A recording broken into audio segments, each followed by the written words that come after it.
Joseph, you can't go to sleep feeling like this. I'm sorry for everything, and I know you need space, but I'm here for you.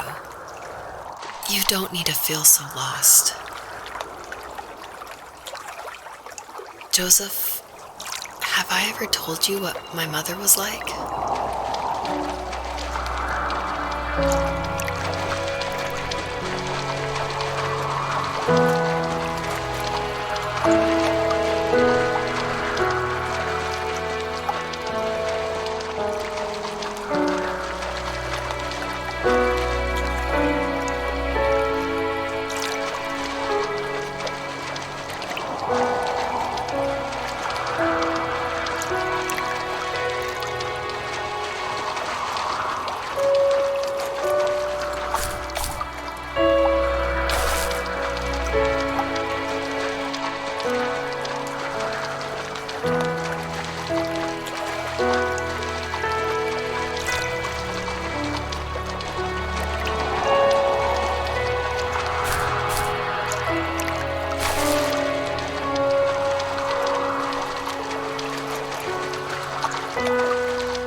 It's like not to have a mom at home. And you know how hard that made my childhood.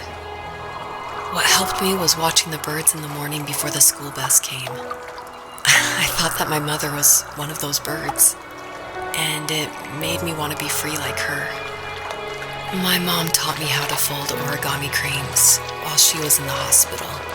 So I told myself I would fold one every day until I could fly myself.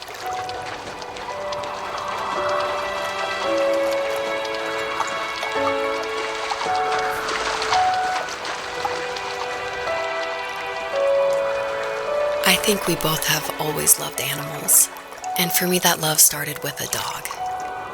Sometimes this Rottweiler would come up to our property line and wait at the fence for me, but only once in a while. I was sure to check every day immediately after school, and it usually ended in disappointment. I would even steal money from my passed out dad just so I could buy these off-brand dog biscuits. Even when she did stop by, she never went beyond the fence. Why was she so scared?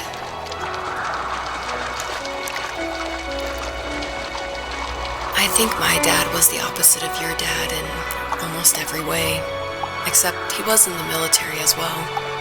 He coped with alcohol of every kind. The trailer started falling apart, he got angry, and I withdrew. More and more I became the weird, quiet kid who made lots of origami birds and carried dog biscuits around. I think we were pretty similar when it came to being the weird kids. And that same sincerity in college was one of the reasons I was so drawn to you.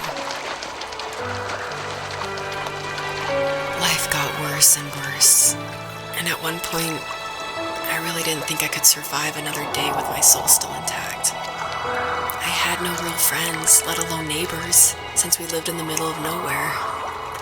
I should have talked to my teacher, but I was scared what he would do if he found out.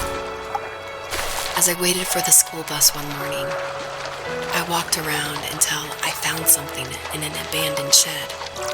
Something I can't put into words.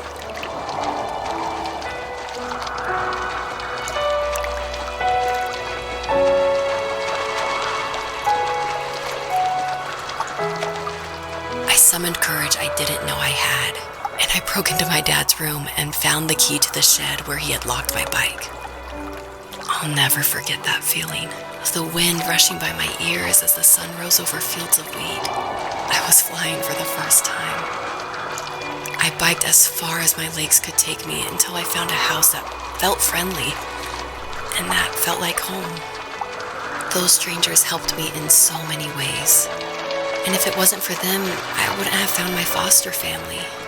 And if it wasn't for my parents, I wouldn't have met you.